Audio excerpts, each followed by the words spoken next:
Hi friends, today we are going to see what are frequency sampling structures of an FIR filter. So we are going to see what are frequency sampling structure of an FIR filter looks like. Okay, now the frequency sampling method is basically used in designing an FIR filter so that we say finite number of elements in the frequency or in the transfer function of filter. Okay, so we will basically just recall, okay, just to recall that if I apply DTFT, or we say inverse DTFT, so I will be applying that on e raised to j omega and I will be getting h of n, but this h of n will be infinite in number because there is no restriction on n in DTFT. Okay, but if we apply DFT, which is the sampled frequency domain, we are going to get h of k, and then I will convert it to h of n, and this will be, of course, it will be a finite number.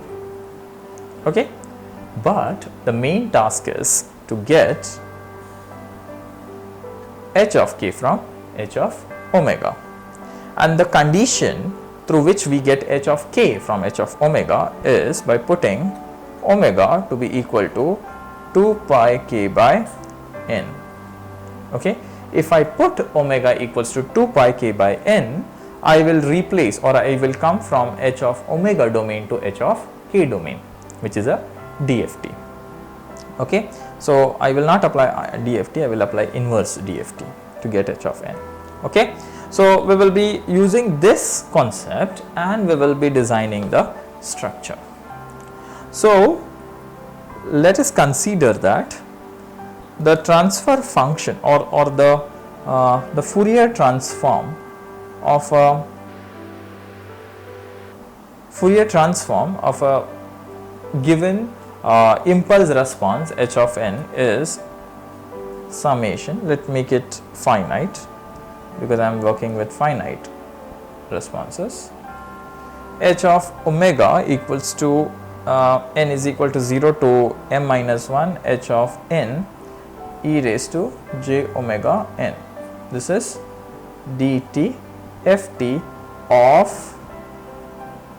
finite h of n. Okay, the h of n length is m samples.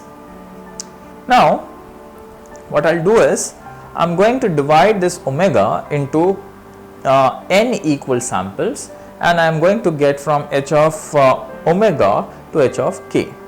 Okay, so what I am going to do is I am going to replace my omega by 2 pi k by n.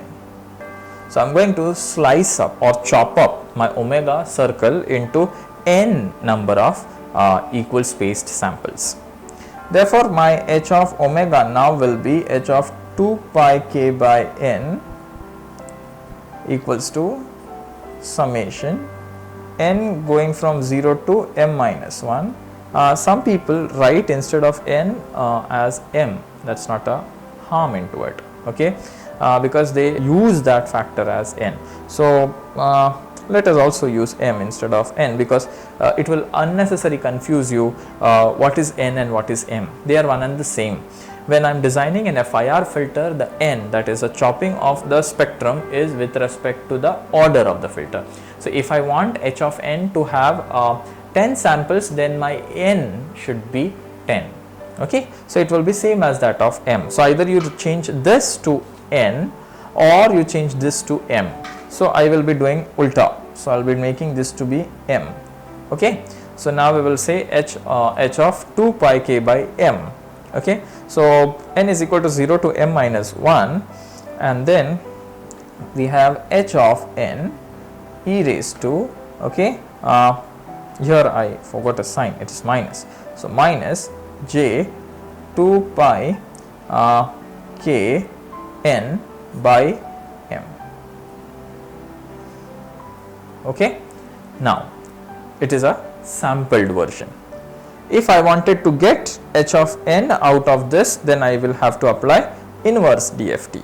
So I will apply this is DFT domain.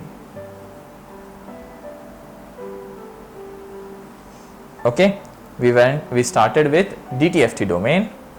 We sampled omega, which we called as frequency sampling, because omega is frequency. So we have sampled frequency. We have done frequency sampling in this stage, and now we are into DFT domain by just replacing omega to 2 pi k by m. Now I apply inverse DFT, which will give me h of n, which will be finite, that will be equal to 1 by m summation. Now summation will run on k going from 0 to m minus 1. If n is going from 0 to m minus 1, then k will also run from 0 to m minus 1. In the bracket I will have h of 2 pi k by m, okay, into, now I will have e raised to, instead of minus we have plus, j 2 pi n k by m. Okay, that is my h of n. Agreed? So I will use this. So this is a very important notion. So this I got it from applying what? IDFT. So how we started? We started with DTFT.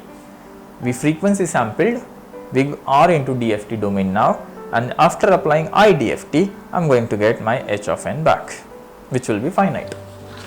Now still we have not done. What I do, for any structure, I want h of z, I got h of n. What is the use of it? I want h of z, but I know to obtain h of z from h of n. So how can I get h of z from h of n? Simple, if I apply a z transform. So I need to now apply a z transform. So to apply z transform on this, I will get h of z. H of z will be equal to, okay, z transform of h of n. Correct? Let us apply z transform. It says summation n going from 0 to m minus 1. Okay, because h of n is a limited function, then h of z will be equal to h of n into z raised to minus n. Okay. Now what is my h of n? Now my h of n is a big term that we have just derived. It's a big term. So I will substitute this whole big term into this equation. Now very carefully I will write summation n goes from 0 to m minus 1, and I will write with another color so that you will understand that this is h of n. Summation, before summation I have 1 by m summation k goes from 0 to m minus 1, okay, h of 2 pi k by m, okay, into e raised to, okay, j 2 pi n k by capital M. This is the whole bracketed term as h of n, and lastly I also have from here z raised to minus n. So this comes over here. This is my term. So now I can see over here there is a big terms and big equation. Now what I do is, we can see that this summation and this summation runs on k, the summation runs on n. They are both independent. K and n are not related to this summation, so that I can interchange their position. Also, this term depends only on k, it does not have anything of n, so I can pull that out also. So I will just do some rearrangement, and the rearrangement, oh by the way, this has come up from applying z transform. So in a derivation itself, I have used dtft, I have used dft, I have used idft, and I have used z transform. Okay, so that are the 4 transforms that we have used so far. Just rearrangement. I'll also bring 1 by n common, m common, that's not an issue. 1 by m common, k goes from 0 to, let's say, m minus 1, and here comes h of 2 pi k by n. Okay, then into the bracket summation.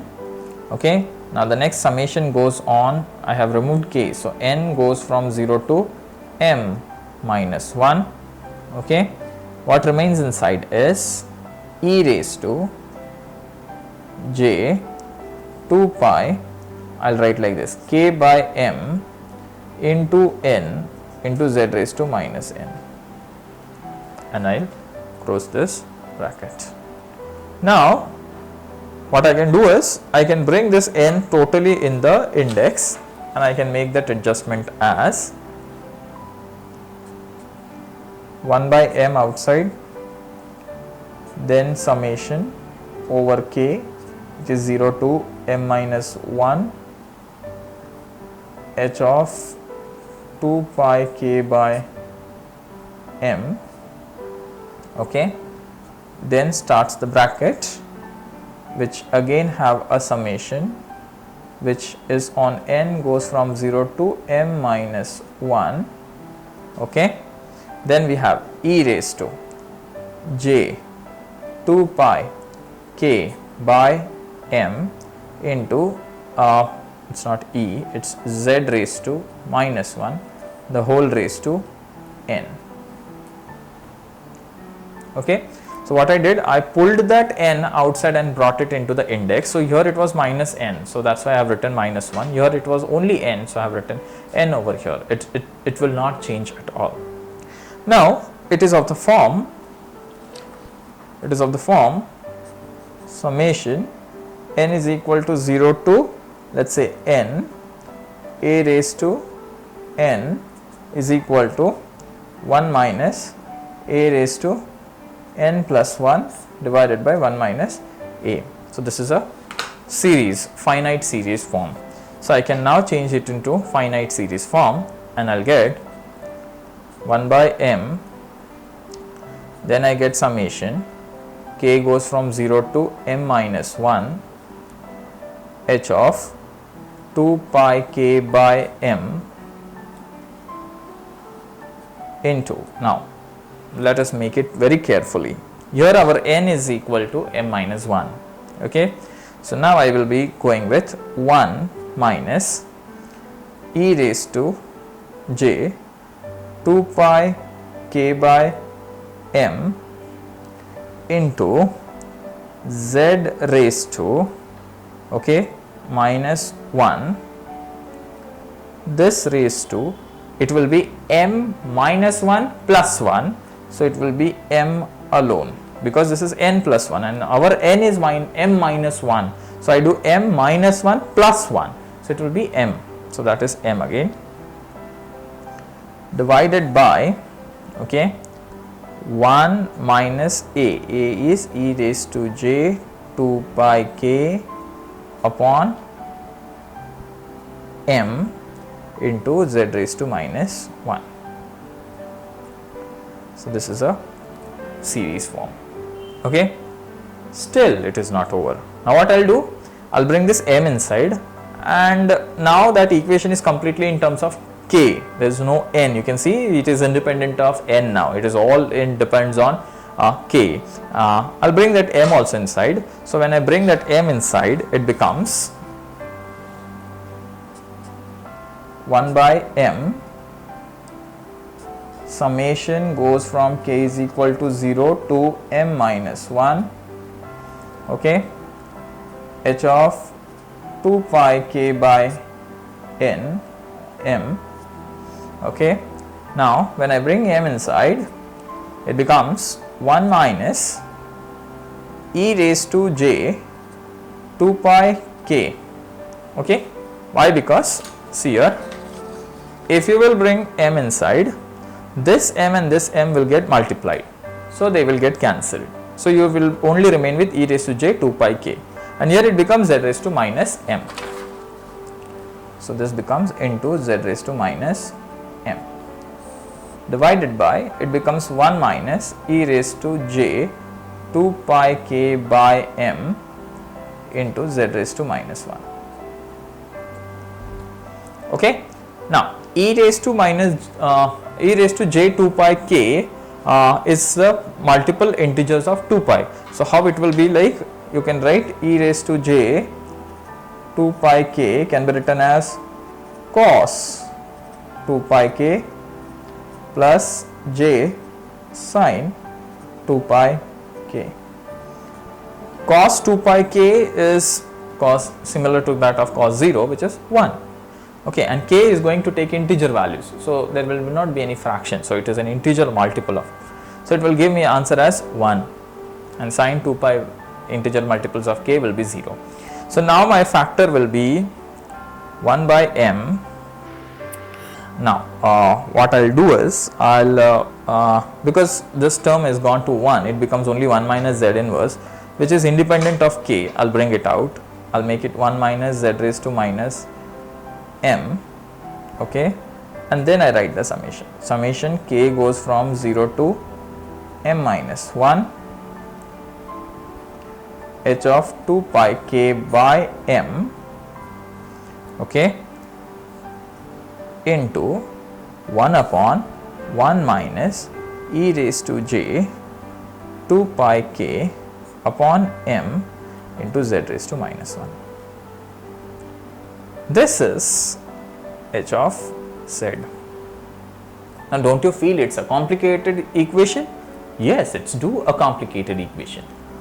How can we simplify this equation, and what does this equation actually tells me? I want h of z and I got h of z. Now the turn is to make the structure out of it, and it's a really tedious task. So what I can do is, I can use some brains rather than directly jumping into the equation and making it more complicated. Make it first a simple, and let us first look very simple equation. To look for a simple equation, what I'll do is, I'll divide this into two subsystems. Let us say I'll make this as one subsystem, which I called it as h1 of z, and I call this whole thing as a second system. This is h2 of z, and if I multiply h1 of z with h2 of z, I'm going to get h of z. So this is again a cascade of a two systems, isn't it? What does this system looks like? First let us analyze that, and then analyze the second system. So h1 of z looks like, h1 of z is 1 minus z raised to minus m divided by m. Okay, 1 by m is a constant value, so that's a multiplier. 1 minus z raised to minus m, it's what? An m pole or an m delayed, you can say all zero filter, right? So I can analyze h1 of z as, let's say this is my x of n, which is delayed by how many factors? Z raised to minus m factors, isn't it? And then it has been added, but it is minus 1, so you can delay it and then you can put a minus 1 over here, and then you can bring it out.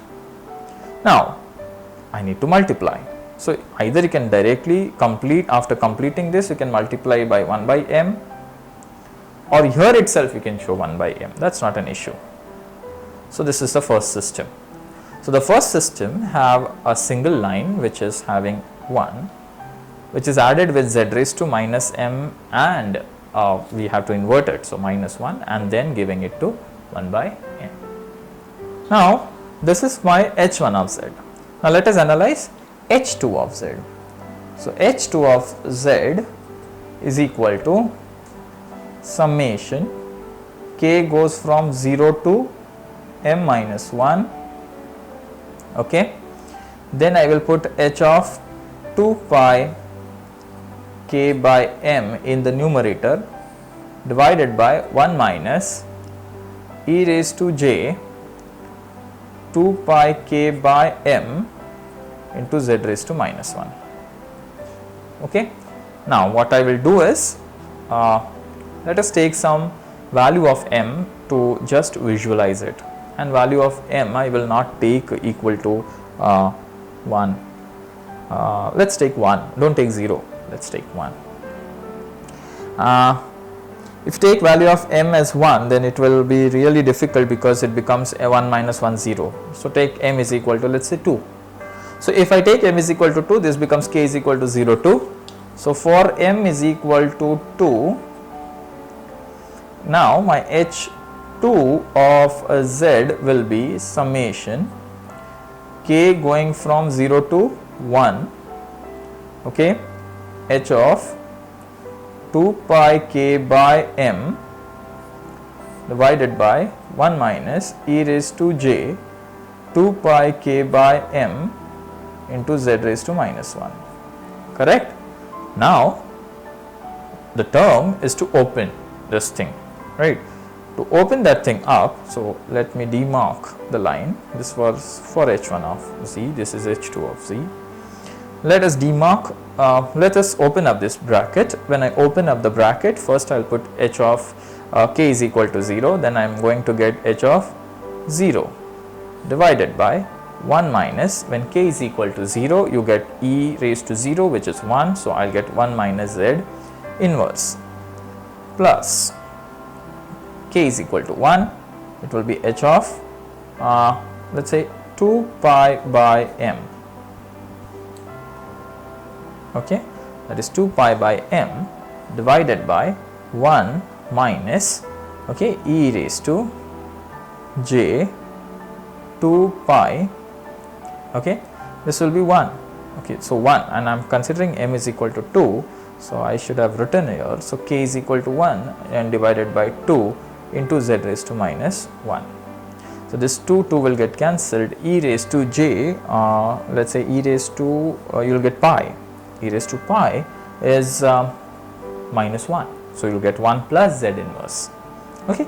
So instead of further, I am not actually solving it, I do not want to solve it, I just wanted to realize that how it will look like, because I have just taken an example of 2, it might be anything else, okay. So you see that you have got 2 filters now. In one filter there are 2 filters which are added together, okay. So I have the first filter which is an all pole, so for the pole whichever is the denominator, the factors will be coming back.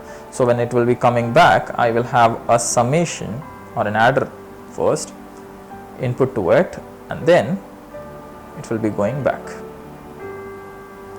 This will be my delay z inverse, and this will be going back, and this multiplier is 1 because here the sign is minus 1, so it will be plus 1, okay. And then I will have one more system placed, okay, just below the system, and so on and so forth. I am going to get the banks of system. So h2 of z actually shows there are banks of systems placed next to each other, and h1 of z shows only one system. So now I will draw the complete structure to show you what h1 of z and h2 of z in combination looks like. So h1 of z was a single line with an adder over here, a delay going in the forward direction with z raised to minus m, and I will be multiplying it with 1 by m. Because I have a minus sign, I will put here as minus 1, okay. This is my x of n. Now my h2 of n is banks of a series.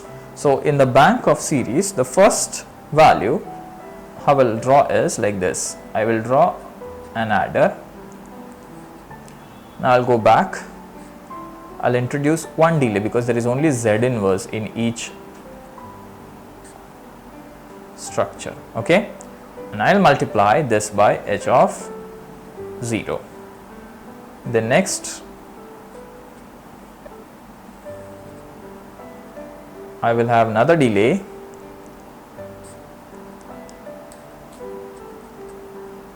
and along with the delay there is a multiplying factor of e raised to plus j 2 pi k by m, right? And here I will be adding with h of 1, okay, which is 2 pi by m, okay, k is 1, so I am writing only in terms of k, and so on and so forth. I will go on making the structure till I reach the m factor or m minus 1 factor. So m minus 1 factor will look like Z inverse. If you wanted to put a k value, that's not a problem. Here it will be 1, and then here it will be e raised to j 2 pi into m minus 1 by m, okay, going back up, and then multiplied by h of m minus 1. Then I need to add them all. So how will I add them all? So let's say I add these two factors first, and then to them I will add the third factor again, which is coming from here somewhere, and then the final answer will be added together, which is coming from top also, and this will be my y of n. But then how should I join these two? Because they are in cascade, I will combine this whole thing and give a common input.